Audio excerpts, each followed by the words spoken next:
What is the truth? Maybe the only truth in this world is right here. It's the only truth I know. It's my church. You better listen to this. This is the truth. It's about time we all faced it. Claudius, I'm not lying to you. This is the truth. So what I told you was true, from a certain point of view. You live your truth, baby. Now, Mrs. Scanwell, and you will speak your truth for me. I will maintain my truth and honor firmly. For God, what is the truth? The truth will out. What is truth? Whose truth? Quid est veritas, Claudia? Because sometimes truth isn't good enough. Truth is a matter of circumstances. But the truth is, you really ought to try that Belgian ale, man. Because you can't handle the truth! You can't handle the truth! You can't handle the truth! And truth is relative. The truth is universal. So there's no good and bad because the truth is relative. Just because your truth isn't a true truth doesn't mean there is no truth, Ruth. All right. Well, clearly there is a lot of confusion about truth. What is truth? Can we know truth? And that's what I'm going to be talking about tonight, is can we know truth? And this is it's an ancient question that philosophers have been asking since the beginning of philosophy. What is truth, and can we even know it? But it's also a modern question that we are asking more and more as challenges to truth rise in our culture. And we need to get answers to these questions, because if there's a truth out there, then we want to know it. So hopefully tonight we can go from some confusion to clarity on this issue. So I'd encourage you guys to take some notes as we think about this subject. So can we know truth? I think this question is worth asking because truth is a matter of life or death, right? If you are about to jump out of a plane, you need to know if you are wearing a backpack or a parachute, right? Actually, look at all these parachutes up there. Look. Actually, there's only one parachute. It's this one right here. All of the rest of those are backpacks, right? And so if you pick one of those up as you're jumping out of a plane, you better hope there's a sandwich in it, because that's the only thing you're going to enjoy on the way down, okay? So the truth matters. And it matters in a situation like that, but it especially matters in issues of spiritual truth. Is there a God? If so, can we know him? Can we have a relationship with him? Are we rightly related to him? Is he angry at us? Is there an afterlife? These sorts of questions really matter because they potentially have eternal consequences. The stakes literally could not be higher. So here's a roadmap of what I want to discuss tonight, okay? So we've got point number one: the truth is complicated. We'll talk about some of the issues, some of the challenges, some of the reasons that truth is complicated. Then we'll talk about why I think the truth is still alive despite those challenges. And then we'll discuss why the truth, I believe, is accessible. So we're diving into the deep end tonight. Point number one: the truth is complicated. All right, let's play a quick game here. And we're going to have you raise your hand for A and then raise your hand for B, okay? So which of these is real, okay? Which is the real photograph of Muhammad Ali? Is it A? Raise your hand. Okay, is it B? Raise your hand. Okay, everybody says it's B. It is A. A is the real photo. All right, pretty wild, all right? This one right here, Maya Angelou. Which one, who says A is the real photo? Who says B is the real photo? All right, it's B. It's B, nice. Most of you got that one. Abe Lincoln, all right? A. I'll give you a second to look. All right, A and B. Okay, it's B. B is the real one. Pretty wild. That's a wild one. All right, Charlie Chaplin. Charlie Chaplin. They both look fake. All right, A and B. All right, it's A on that one. A is the real one. Yeah. All right, two more here. Winston Churchill. All right. A. Which one? A. Okay. B. All right. B. B is right. Nicely done. Last one here. Eleanor Roosevelt. All right. A. Oh, well, only a few takers. Okay, B. It was B. Yeah, it was B. Nice. All right, now this is challenging, guys. You guys did pretty good, maybe even a little better than I did on this challenge. I think I got about 50-50 right and wrong on this one. And this was actually from an article in Bloomberg more than a year ago. So the AI has already advanced so much of the last year. I'm going to update this presentation soon with some videos, because now AI video is so good that you cannot tell that it's not real. So, but it's getting harder and harder to distinguish fact from fiction.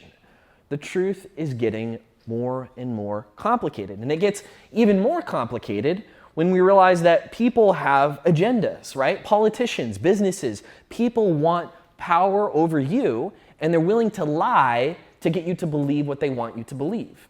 So the truth is hard. They distort. They use half-truths. And on top of all of that, people disagree.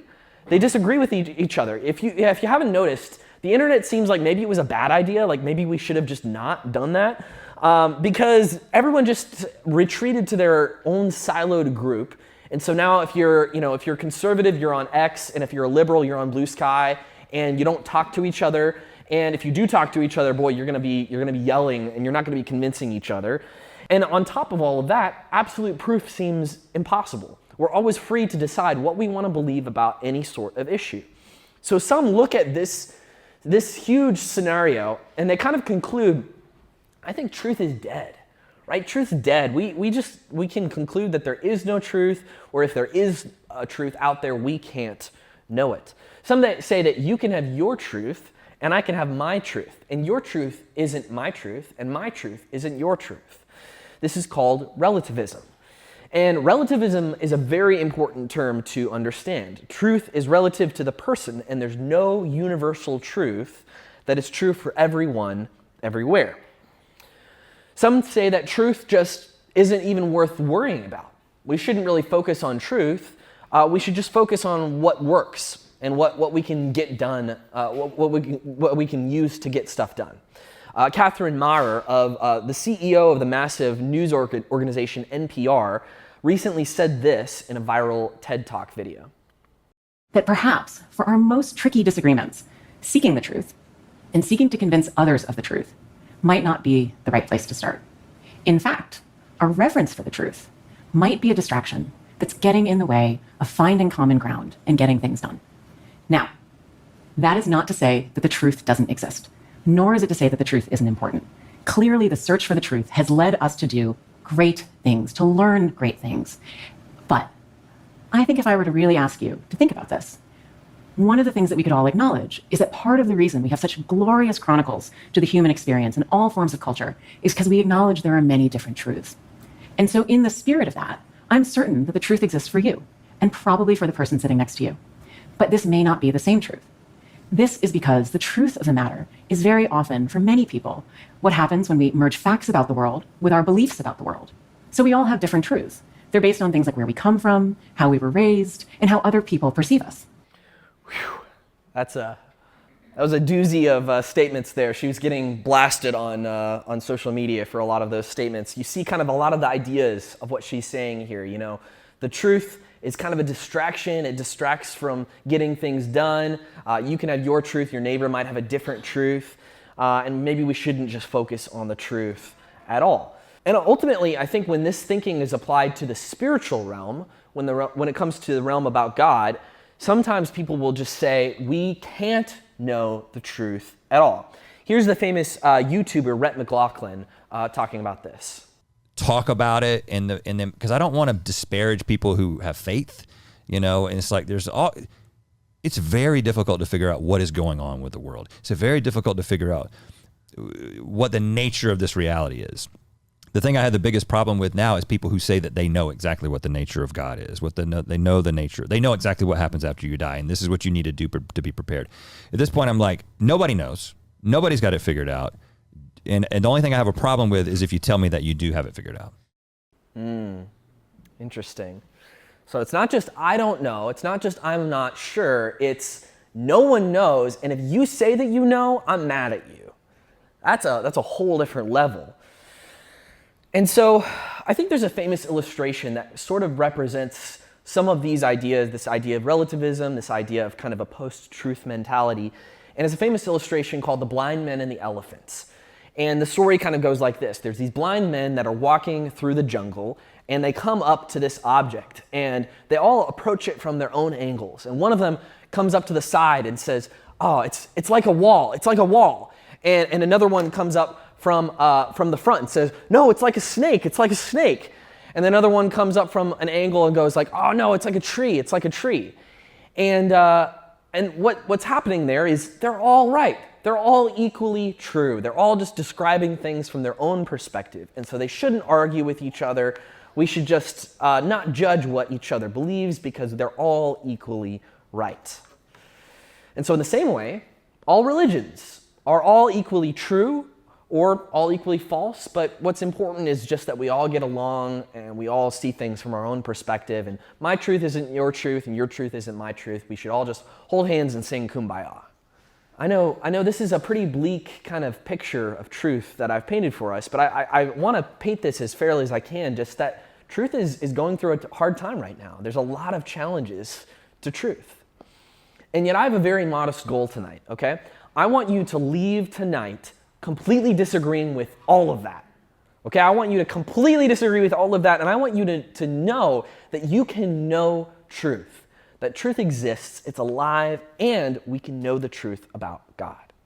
Now that might seem hard, but I think we can do it. All right, so let's go to the truth is alive. Why is the truth alive? Well, what is truth? Let's define truth. In that CEO of NPR clip, she used the term truth about 4 different ways without telling anybody. So let's define what is truth. Truth is an idea that matches reality. Truth is an idea that matches reality. So 4 equals 4 is true, right? It fits, it matches reality. But 2 equals 4 does not fit. It does not match reality. And so if I have a thought or an idea or a claim, Matthew is on the stage right now, that is true. Well, what makes it true? The fact that I am on the stage. I am on the stage, which makes the statement, Matthew is on the stage, true. If I wasn't on the stage, if I said that claim, half an hour from now when Mike's going to be up here, it wouldn't be true anymore. But right now, when I make that claim, it is true because I am here on the stage. The statement, the thought, the idea matches reality. So reality is what makes the idea true. And when you realize how simple this idea is, when you realize how simple this definition is, a lot of the challenges against truth disappear. They go away. And I think it's really, really hard to argue against truth. In fact, I think it's impossible to argue against truth because every argument against truth is self-defeating because it's trying to say something that is true. Let me show you what I mean. If I say there is no truth, is that true? Right? Because if it's true, then there is one truth, namely that there is no truth, but that is a self-defeating idea. It's a self-contradicting statement. All you have to do is apply the claim to itself, and it defeats itself.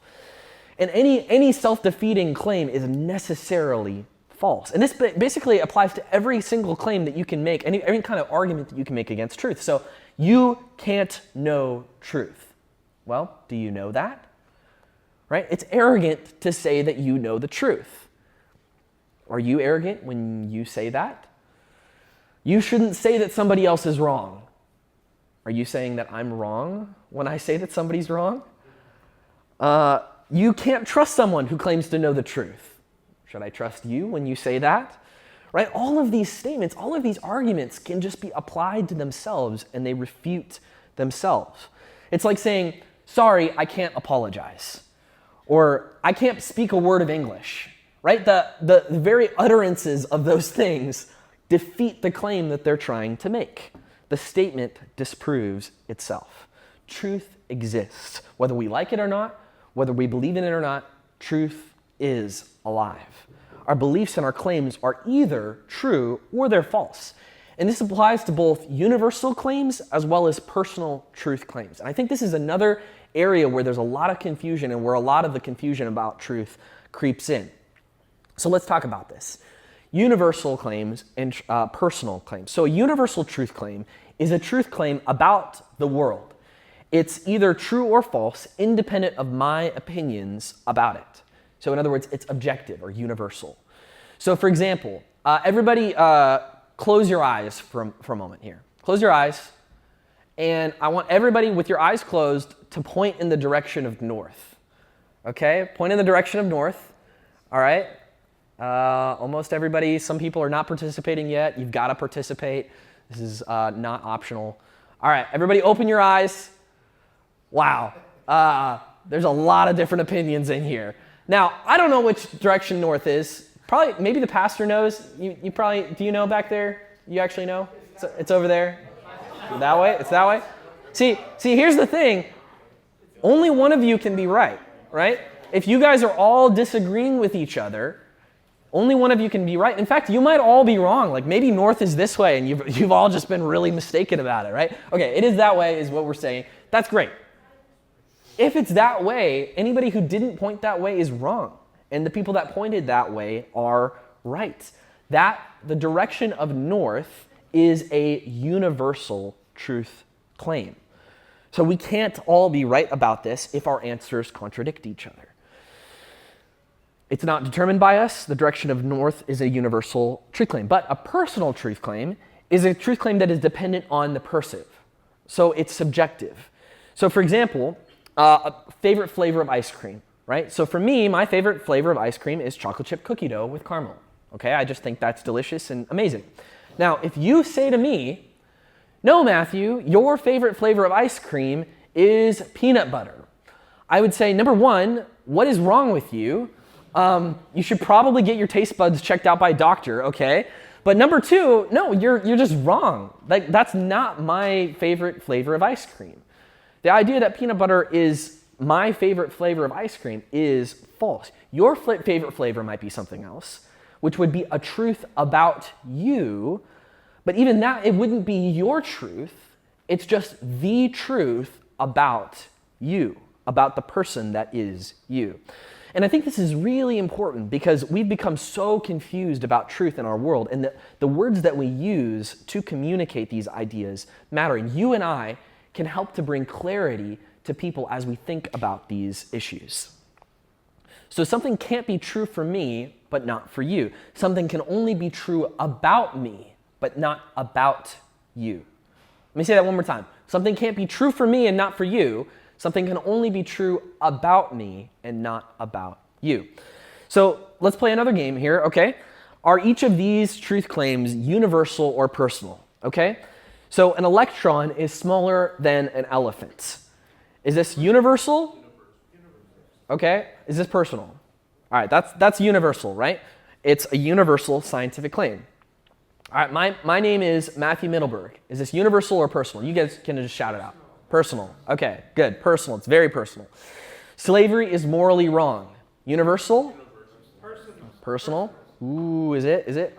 All right, I'm going to say it's universal, okay? Slavery is morally wrong is a universal truth claim. Now, so slavery is wrong for any individual person, right? But it's not a personal claim. It's not a claim about a person. It's not saying this is my preference, right? It's not saying like don't like slavery, don't have a slave, right? It's not saying I personally don't believe slavery is okay, but I wouldn't judge somebody else if they wanted to have slaves or something like that. No, right? Slavery is wrong. It's wrong for everyone, everywhere, regardless of what you believe about it. So it's a universal truth claim. Jesus lived in the 1st century AD. Universal or personal? Universal. Okay, it's a historical claim.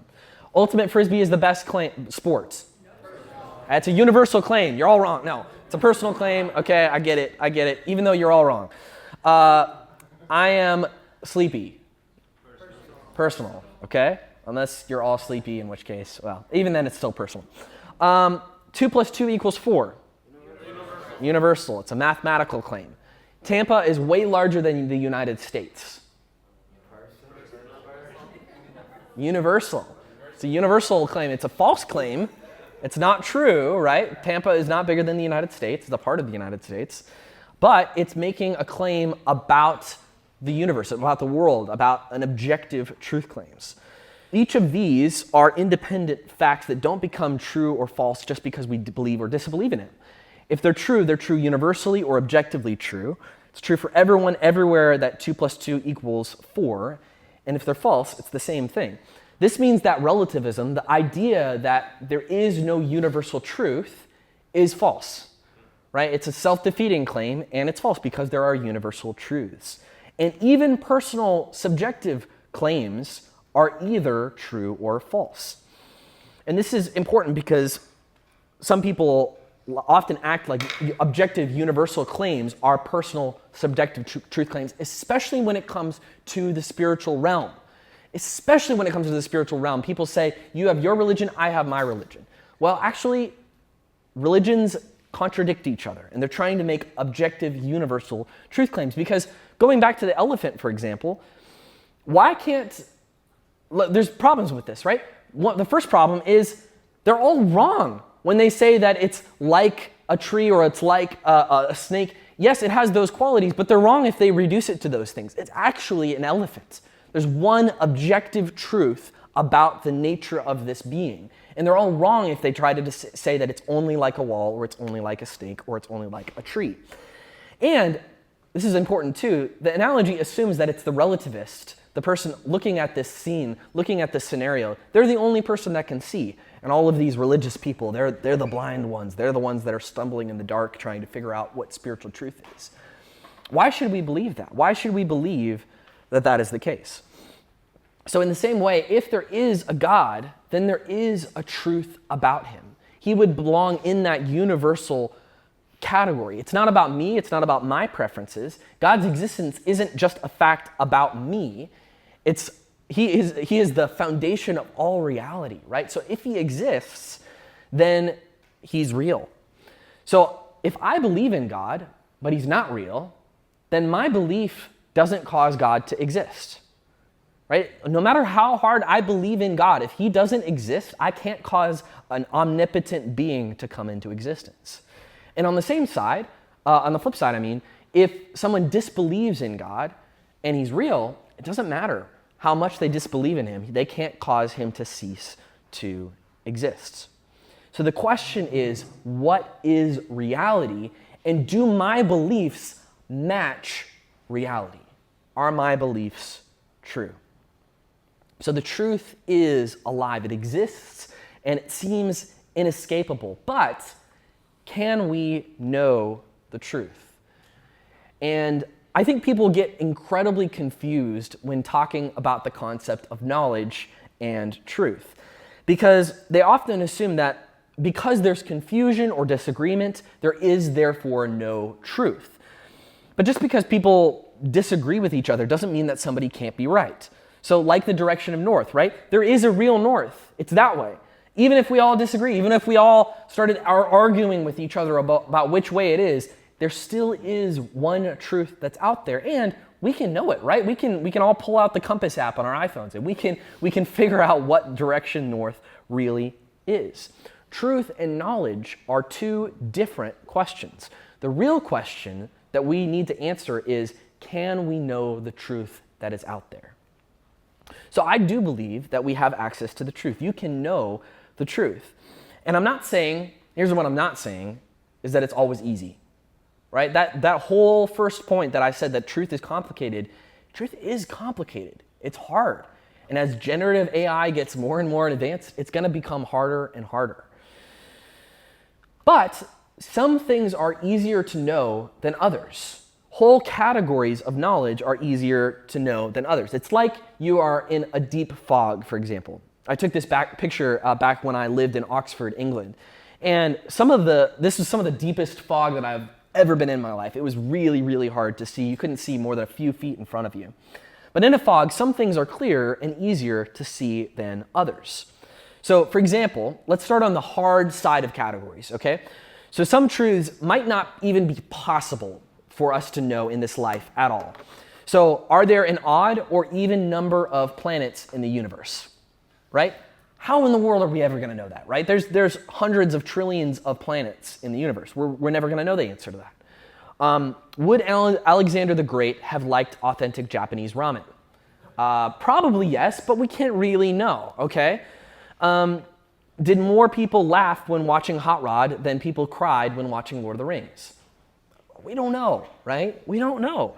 So there is a truth to each of these, right? There is a fact about reality that matches up with each of these, but unless we can ask God about them, we will never know the answer. Now, some things might be almost impossible, right? Government secrets, conspiracies, what is really in Area 51. Maybe you will be the one that just gets out there and you do enough research and you figure it out and you get to be maybe the only person in the world that knows the answer to those questions. But I doubt it, right? Some of these things are hidden. They're very obscure. They're difficult for us to know. Moving further, some things are hard but possible, right? I think a lot of science fits into this category. In his book, Scientism and Secularism, J.P. Moreland gives the example of the model of the electron. We've gone through about 3 different models of the electron, and we're not even positive about our current model of the electron, right? So a lot of science is like that. We have a hypothesis, we perform experiments, and we might have some confirming evidence, but it's always open to more experimentation and newer theories, and some things can't even be directly observed. But there's a lot that we can know through science, right? It's difficult, but we can be pretty confident about a lot of things. Much, much easier and clearer to see our truths about philosophy. And some people are surprised when they hear that. But actually, some truths about philosophy are very easy to know. Some of the things that we've talked about today about truth, I think are very easy to know. Some truths about morality, right? For example, kindness is good and murder is bad, right? We can know those things without any kind of scientific testing, some kind of hypothesis, right? We can know these things in our souls. Slavery is bad. Racism is bad. These sorts of things are self-evident to us. They're very easy for us to know.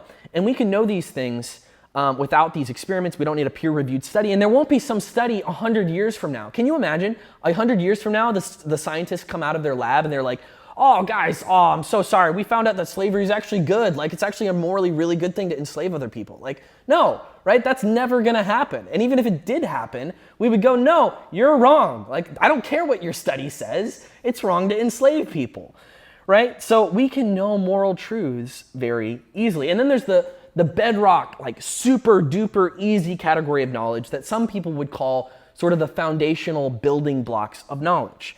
The philosopher Thomas Reid called this common sense. Things like, I exist and I'm able to perceive the outside world, or I'm in control of my own thoughts. These are sort of the things that are so clear that if you doubt them, Reid said that if you doubt them, you don't need an argument, you need psychological help, right? So these things are so clear that it's almost impossible to not be able to see them. So where does knowledge about God fit on this scale of difficult to easy to see? You might think it's pretty hard to know the truth about God. And after all, a lot of people disagree. There's so many different religions in the world, and we're all free to believe whatever we want. But even when it's murky, even when it's hard to see, you know what cuts straight through the fog of our uncertainty is the light. And that's why I believe it's possible to know the truth about God. I think it's well within our knowledge, our ability to know the truth about God. God wants us to know the truth about him, right? He wants us to see. He created us for relationship, and he made us to know himself. So God has provided many reasons to know, and Mike's going to talk about that in the next talk here. But ultimately, he gives us himself. Jesus said, I am the way, the truth, and the life. No one comes to the Father except through me. If you really know me, you will know my Father as well. From now on, you do know him and have seen him. Jesus said to the people who believed in him, you are truly my disciples if you remain faithful to my teaching, and you will know the truth, and the truth will set you free. I believe that truth isn't only an idea that matches reality. Truth is a person. God doesn't want us to just know the truth intellectually. He wants us to know him personally. And I can point to all the arguments and evidences which point to the objective truth of Christianity, and we'll discuss some of those, because I think that is a good reason to believe. But also, I know Jesus personally. He's my Savior, and you can know him too. You can be personally acquainted with truth, with the God who wants you to know truth. Some people will ask the question, well, then why doesn't everyone know the truth about God? Well, there's a lot of reasons, right? Some people don't want to know the truth about God. Some people were hurt by Christians or the church, and they were pushed away by imperfect people. Some people were trained not to know. And for some people, they'd rather just not know. Pontius Pilate, the Roman pontificate who put Jesus on trial, he said one of the most heartbreaking things in the entire Bible. Jesus said to him, I was born and came into the world to testify to the truth. All those who love the truth recognize that what I say is true. And Pilate said, what is truth? And then he walked away. He had Jesus, the incarnate truth, in front of him. And he asked the best possible question that he could have asked. What is truth? And then he walked away because he didn't want to know. He wanted to continue his life without controversy. And he ultimately capitulated to the demands of the crowd because they threatened his career. Have you ever had somebody shine a flashlight in your eyes? It's pretty annoying, right? You'd rather have them flash it at what you want to see. In the same way, God has made the truth visible, but he's not made it blinding. Blaise Pascal put it this way. He said, God is willing to appear openly to those who seek him with all their heart and to be hidden from those who flee from him with all their heart. There is enough light for those who only desire to see and enough obscurity for those who have a contrary disposition. Do you want to know the truth? Will you seek the truth with your whole heart? If so, then we can trust the promise that Jesus says, if you seek me, you will find me. When you seek me with all your hearts, I will be found by you, declares the Lord.